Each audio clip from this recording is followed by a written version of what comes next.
Cuando una persona le derivan al servicio de cuidados paliativos, generalmente se suele producir una gran angustia al escuchar este término. Y esto es debido porque tradicionalmente se han asociado los cuidados paliativos a una situación de enfermedad muy grave o que estamos en una situación en la que no se puede hacer absolutamente nada. Sin embargo, si miramos la definición del término paliar en algún diccionario, vemos que significa mitigar la virulencia de determinadas enfermedades y no está asociado a un determinado pronóstico o a una determinada situación de la enfermedad.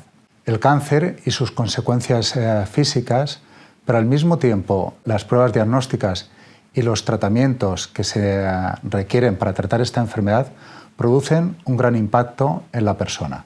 Los cuidados paliativos son una disciplina médica cuyo objetivo principal es mejorar la calidad de vida de las personas, ofreciendo soporte físico, emocional, social y espiritual. Si bien uno de nuestros objetivos es el control de síntomas que pueden aparecer ante un diagnóstico de cáncer, nuestro objetivo principal es garantizar el bienestar tanto del paciente como de la familia. Esto se realiza a través de un abordaje multidimensional y multidisciplinar y en él participan diferentes profesionales de la enfermería, médicos, trabajo social, psicología y también de otras especialidades como pueden ser oncólogos, cirujanos y cualquier otra especialidad que el paciente requiera.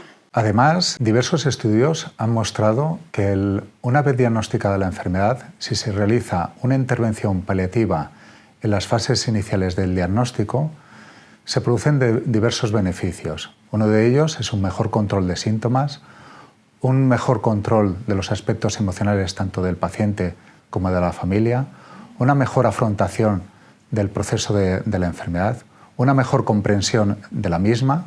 Se produce también una optimización mejor de los recursos y, en definitiva, también una mejora en la supervivencia de la enfermedad. Estos resultados han hecho que diversas sociedades científicas recomienden, una vez diagnosticada la enfermedad, la intervención precoz de los cuidados paliativos.